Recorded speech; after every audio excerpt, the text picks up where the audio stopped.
Cette année, on a une Ligue 1 qui vaut vraiment la peine d'être regardée, du bon jeu, des entraîneurs intéressants, des joueurs aussi qui valent la peine d'être regardés. Et aujourd'hui, on parle de cette bonne vieille Ligue 1 avec un invité.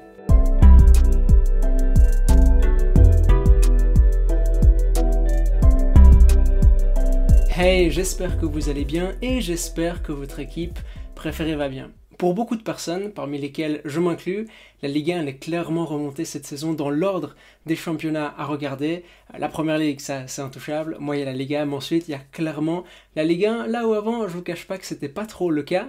Et aujourd'hui, de cette Ligue 1, on en parle avec un invité, Ben Charrier. Vous le connaissez peut-être, soit de son compte personnel, soit du compte Tacompo sur Twitter. C'est le genre de compte, je le suivais pas. Je l'ai suivi et le lendemain, je me disais, mais pourquoi tout ce temps, j'ai pas suivi ce compte? Vraiment, c'est une mine d'or. Ben, comment tu vas? Ben, ça va très bien, après un compliment aussi élogieux. Est-ce que tu fais partie aussi de ces personnes qui pensent que cette Ligue 1, elle est spéciale cette saison, qu'il y a quelque chose en plus? Et si oui, qu'est-ce que tu as à en dire? Oui, complètement.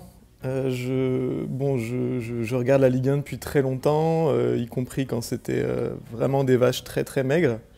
Donc je pense que j'ai eu le nez creux la saison dernière. Je regarde le foot avant tout pour les dynamiques collectives, plus que pour les joueurs. Et c'est vrai que quand on a vu que Sampaoli continuait son bail, que Franck Hez arrivait à continuer son projet, et puis que des entraîneurs montés de Ligue 2 tels que Gastien ou Laurent Batles, derrière, on voit que l'OL engage enfin un étranger enthousiasmant avec Peter Bosz. En fait, il y avait beaucoup de signaux, de mon point de vue, vis-à-vis des tacticiens, qui vraiment m'enthousiasmaient pour la saison à venir. Il y a quelques années, la Première Ligue elle a vécu un nouvel essor grâce à l'arrivée de tacticiens étrangers, les Guardiola, les clubs, un Conte aussi. Il y avait cette qualité au niveau des entraîneurs dans le championnat. On a un peu l'impression, t'en parlais, qu'en Ligue 1 cette saison c'est la même chose, avec des gens aussi très intéressants à écouter. Hein. Un Franck Hez qui donne des super interviews, un Sampaoli qui peut être intéressant aussi. La presse française n'arrive pas trop à le faire parler, mais je sais que quand Pochettino répond en espagnol, il répond toujours de manière très pointue sur les questions tactiques. Est-ce que tu as vraiment aussi l'impression que on est entré dans un moment de la Ligue 1 où les projets de jeu comptent davantage, où on a davantage de soin qui est porté au jeu, mais pas seulement par les entraîneurs, mais aussi par les dirigeants qui consentent à faire venir ces entraîneurs? Oui, c'est sûrement un entre-deux. Je pense pas qu'il y ait de révolution liée aux entraîneurs étrangers comme en Angleterre. C'est vrai que c'était un élan, c'était une bouffée d'air frais pour des tacticiens qui commençaient à être un peu fatigués à l'intérieur de leurs propres idées. Mais là, je vois vraiment un syncrétisme autour d'un jeu, comme on dit en Espagne, protagoniste, à la fois venant de l'étranger et à la fois venant d'ex-formateurs. On a connu Julien Stéphan à Rennes, qui était très très intéressant par son approche, et maintenant Franck Hez.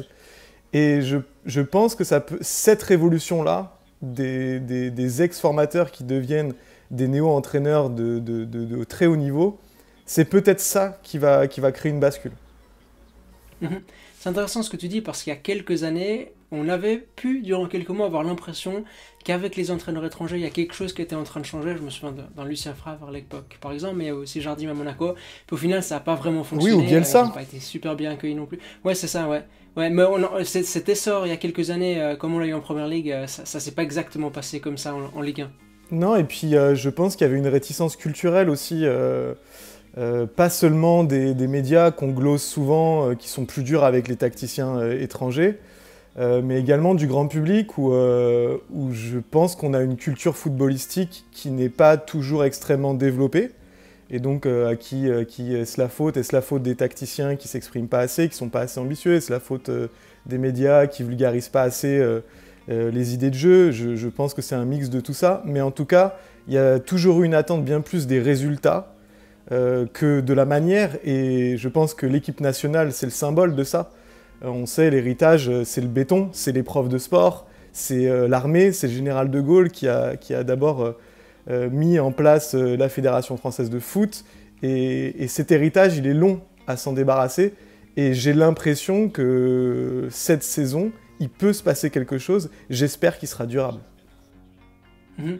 Il y a aussi un club dans lequel cette saison il peut se passer quelque chose, on va aller directement au concret. Le RC Lens de Franck Hez, mais aussi de Seko Fofana, qui est peut-être le joueur figure de proue de cette équipe-là. Pourquoi est-ce qu'à Lens ça fonctionne aussi bien, et est-ce que toi tu penses que c'est durable? Est-ce que tu penses qu'ils peuvent carrément viser les places européennes cette saison, mais places européennes plus proches de Ligue des Champions que Conference League évidemment? Je pense que c'est durable tant qu'il y aura cette alchimie entre cellules et staff. En fait, ce qui m'intéresse le plus avec Lens, c'est l'entraîneur est arrivé avec un projet de jeu très précis, très défini. Il a transmis ses idées à la cellule de recrutement avec des besoins extrêmement spécifiques en termes de profil, en termes d'aptitude pour justement mener son projet à bien. Et la cellule lui a fourni ses joueurs avec des petites curiosités comme par exemple un Frankowski qui est lié en MLS et là qui débarque en tant que piston parce qu'ils ont vu qu'il avait absolument toutes les qualités pour s'y épanouir. Et à mon avis, c'est ce travail main dans la main qui va pouvoir faire durer ce projet-là, parce qu'une cellule qui n'a pas l'entraîneur pour mettre en valeur les profils qui vont dénicher, ça ne fonctionne pas, et un entraîneur qui n'a pas de cellule qui va lui amener des joueurs idoines pour son projet, ça ne fonctionne pas non plus.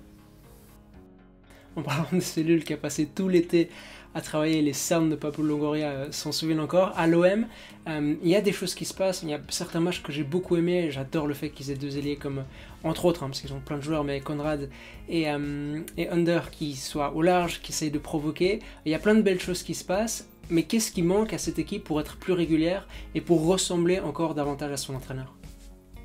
C'est une vidéo d'1h30 ou c'est un format de 10 minutes?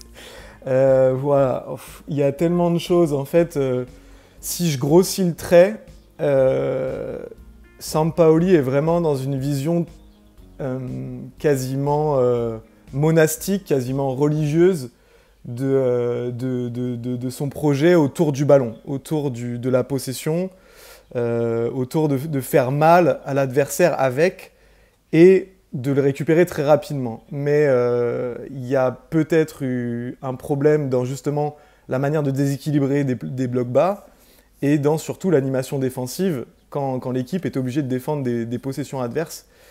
Et je pense qu'il va y avoir des montagnes russes dans la saison de l'OM, on commence déjà à le voir. Et c'est quelque chose qu'il va falloir accepter parce que je ne suis pas certain que Sampaoli ait l'aspiration. Et je ne pense pas que les supporters non plus désirent retrouver par exemple un Villas-Boas qui avait donné tant de promesses au début et puis fermé le jeu pour obtenir des points laborieusement. Donc voilà. Vas-y. Non, je t'ai coupé, mais j'allais te demander, sur l'OM, est-ce que tu penses que Sampaoli peut mieux protéger sa défense, ou est-ce qu'il va falloir s'habituer au fait qu'un Alvaro, on va voir ses limites régulièrement, ou même un Balerdi, c'est un joueur qui va progresser sûrement, mais est-ce que tu penses que Sampaoli va consentir à un petit peu protéger sa défense, ou alors la seule solution pour que l'OM soit meilleur dans son animation défensive, c'est d'attendre que de meilleurs joueurs arrivent?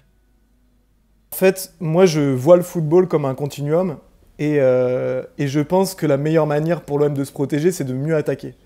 Je pense qu'en réalité, tu l'as fort bien cité, le déséquilibre il vient beaucoup trop souvent des ailiers, de percussions, de débordements, qui vont créer le déséquilibre par le dribble, et des centraux qui ont jusqu'ici été assez libres de conduire, de passer, mais pas trop dans le cœur du jeu, et surtout il n'y a pas eu d'alternative quand on a vu par exemple contre Lens, ou même contre d'autres équipes, des lignes offensives cadenasser complètement la première passe, la première relance.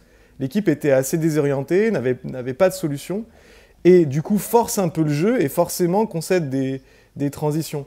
Ce qu'on appelle la possession défensive, le fait de réussir à protéger son but, justement avec ballon, en ayant des joueurs à différentes hauteurs et étant dangereux là-dessus, comme c'est très bien le faire City, Chelsea, ou même le Real a pu le faire pendant une période sous Zidane. Ouais, marque de fabrique du Real de Zidane avec l'ami Toni Kroos. Une autre équipe qui a pas mal de problèmes en défense, elle a beaucoup encaissé cette saison. Je crois qu'en Ligue 1, il n'y a pas un seul match où les cages elles ont été inviolées. C'est l'OL de Peter Bosz. Là aussi, comment est-ce que tu vois les choses? Est-ce que déjà le style de Peter Bosz fait qu'on peut s'attendre à un moment donné à une régularité, ou est-ce que là aussi, connaissant un peu Peter Bosz, ça va être des montagnes russes toute la saison? Comment est-ce que tu vois ça? Très dur de se prononcer là-dessus. C'est une équipe qui m'intéresse beaucoup parce que on a l'impression qu'elle essaye beaucoup de choses, qu'à chaque match, il y a un peu son lot de micro-adaptations. On voit que ça progresse, qu'il y a des idées. L'alchimie collective, elle n'est pas encore existante, mais en tout cas, les cerveaux fonctionnent à plein tube. Et ça m'intéresse. Par exemple, dernièrement, on a vu des latéraux à l'intérieur, puisqu'il y avait il y a une difficulté à justement garder la largeur avec un seul joueur, ça se télescopait. Et ça a été bien plus intéressant, par exemple, le fait de cacher Léo Dubois dans un rôle un peu de 6-8. Il touche moins le ballon, il est moins fébrile dans le couloir, et ça offrait plus d'opportunités aux joueurs qui étaient à l'extérieur, que ce soit Shaqiri ou Paqueta. Et ce genre de choses, ça m'intéresse, et je pense que tous les supporters respirent enfin de voir de la tactique à l'OL. Et à l'OL, j'ai aussi l'impression, peut-être pas après chaque match, mais après beaucoup de matchs, on se dit mais ils ont des super joueurs, qu'est-ce que Paqueta est fort.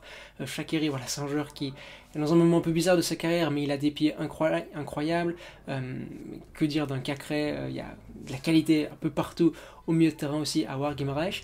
Est-ce que tu penses que ces joueurs-là, ils vont, la clé c'est de leur laisser davantage de liberté, ou est-ce qu'alors à l'OL le succès passera par un contexte tactique assez rigide, pas rigide dans le sens pas protagoniste, pas rigide dans le sens béton, mais des choses très très définies comme on peut les avoir dans d'autres équipes qui cherchent à être protagonistes? Non, je pense que Peter Bosz ne sera jamais Antonio Conte, avec des circuits de relance très très définis, quasiment des hauteurs de jeu chirurgicales. C'est une partition que les joueurs récitent. Je pense qu'il est pas du tout là-dedans. Il est plutôt pour donner énormément de liberté à ses joueurs de talent. Mais il a toujours réussi à faire mal dans la verticalité, dans la percussion, dans la largeur. Et là, il manque de profil qui lui apporte ça. Il a énormément de techniciens, de joueurs qui sont capables de faire des différences dans l'axe, dans le périmètre. Et peut-être que c'est cette adaptation qui va prendre un peu de temps pour lui, dans un premier temps. Mais je suis très curieux de savoir comment la saison va se dérouler. Je te demande ça parce que justement, sachant que les profils qu'il a et les faiblesses défensives qu'il peut avoir, je sais que certains entraîneurs diraient non, bah justement, on va calmer un peu les choses avec ballon, les joueurs vont rester un peu plus dans leur zone, et c'est pas pour autant qu'on va proposer un football défensif, mais on va un peu calmer les choses pour mieux contrôler le ballon. Et il y a une autre équipe dans tout ça qui m'intéresse. Les équipes, on les passe assez rapidement, mais parce que sinon la vidéo va durer des heures et des heures. Qu'est-ce que tu penses de l'OGC Nice de Galtier? On sait que Galtier il est arrivé, cette équipe commence à ressembler à Galtier, on sait que ça progresse, on sait qu'il y a certains jeunes joueurs qui sont en train de monter en puissance petit à petit, mais de mon côté, je te confie, j'arrive pas vraiment à voir jusqu'où cette équipe peut aller. Est-ce que c'est taillé pour jouer le podium? Est-ce qu'il faut avoir des ambitions un peu plus modérées? D'un côté, on sait que Galtier, c'est aussi un entraîneur qui va à chaque fois élever le niveau de ses équipes et les faire paraître peut-être meilleures que ce qu'elles sont réellement. Comment est-ce que toi, tu vois le niveau de cette OGC Nice et son évolution, peut-être pas dans le jeu, mais dans le niveau au cours de la saison? Je pense qu'on est en droit d'attendre de belles choses de Nice, à la fois parce qu'il y a eu un recrutement extrêmement ambitieux. Je pense notamment à un Calvin Stengs, qui pour les suiveurs du championnat néerlandais, c'est un bijou, c'est un bonbon, un joueur absolument délicieux. Et on lui a apporté également Delors, qui apporte cette menace dans la profondeur qui lui manquait avec Dolberg notamment. De la même manière que Lens, j'ai l'impression que la cellule travaille main dans la main avec lui. Comme tu l'as dit, c'est un entraîneur qui fait progresser ses équipes en les rendant quasiment invincibles sans ballon. Le bloc, son 4-4-2 compact, médian, qui t'agresse et qui finit par récupérer la balle avec des pressing traps sur le côté, on le voit déjà. Donc il est capable, en plus d'avoir des idées, on a l'impression qu'il est assez pédagogue, puisque au bout de quelques semaines, tu sais que c'est une équipe de Galtier, c'est plus une équipe de Vieira ou autre. Et donc s'il arrive à ajouter, ça a toujours été le problème de Galtier, s'il arrive à ajouter des mécanismes de déséquilibre face au bloc bas, ils peuvent croire à un podium, clairement. Et pour terminer, alors en préparant la vidéo, je t'ai dit qu'on allait parler des choses positives de la Ligue 1. Il y a un cas qui est peut-être un peu plus ambivalent. D'un côté, l'équipe gagne tout, mais d'un autre côté, porte pas entièrement à satisfaction, voire pas vraiment à satisfaction. C'est le PSG, on terminera sur ça. Peut-être, je vais pas te poser la question, une question à propos des choses dont on parle tout le temps, le 7+3, les stars de devant, etc. Mais toi, si tu étais à la tête du Paris Saint-Germain, football fiction, qu'est-ce que tu aurais comme idée pour améliorer cette équipe, améliorer le rendement de cette équipe, corriger tous les défauts et ces problèmes structurels qu'on voit saison après saison, mais qui cette saison, selon moi, ont encore plus de chances d'arriver à cause du trio de devant? Je pense que c'est pas possible. Et c'est pour ça que je suis... C'est peut-être la réponse que j'avais envie d'entendre.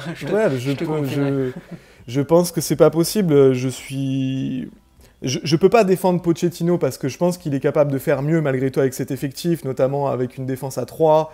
Il a des pistons de métier qui sont probablement deux des meilleurs sur la planète. Hein. Hakimi et Nuno Mendes, c'est n'importe quoi en termes de talent, d'animation de couloir. Et ils sont pas très bien exploités. Néanmoins, je pense qu'il faut un jour arrêter de taper sur l'entraîneur du PSG parce qu'ils prennent des pointures à chaque fois et ça ne marche jamais. Donc il y a un problème de construction, d'équilibre d'équipe, il y a un problème probablement aussi culturel, de mentalité. Tu vois, on parlait du FC Hollywood avec le Bayern Munich pendant un moment. Il y a probablement aussi de ça au PSG. Je vois pas. En fait, je vois des solutions. Tu vois, match après match, pour essayer d'améliorer avec parcimonie ton équipe, malgré tout, pour la rendre structurellement compétitive dans toutes les compétitions, je ne vois pas. Donc ça va passer par un meilleur équilibre, par une construction qui sera bien plus homogène. Bon, on va finir sur ça, sur ce point d'interrogation permanent qu'est le Paris Saint-Germain. Je pense que de mon côté, le Paris Saint-Germain, ça va être une équipe qui sera compétitive, quoi qu'il arrive, parce que la qualité elle est absolument folle, mais il va falloir un peu de chance à certains moments, il va falloir des inspirations particulières de certains joueurs, et ça me fait typiquement penser à ces équipes qui ont un seuil assez élevé justement en raison de la qualité de leurs joueurs et parce que leurs entraîneurs ils sont bons quoi qu'il arrive, mais qui durant certains moments ont besoin de quelque chose de plus que le collectif. Là ils ont vraiment besoin de joueurs qui vont dépasser le collectif parce que sinon je crois qu'ils vont pas s'en sortir à cause de ces profils impossibles à animer entre eux. Merci beaucoup Ben pour ton passage sur la chaîne. Je vous encourage à suivre Ben, je vais vous mettre les réseaux sociaux juste sous vos yeux pour que vous le suiviez sur Twitter. Il a aussi une chaîne YouTube. Je m'excuse parce que je t'ai volé le sujet de Florian Wirtz la saison passée. Mais tu l'as fort bien traité. Merci. Et puis, nous, on se retrouve comme d'habitude dans une semaine, dimanche 10h. D'ici là, portez-vous bien. Salut Ben. Salut. Au revoir à tout le monde. Ciao.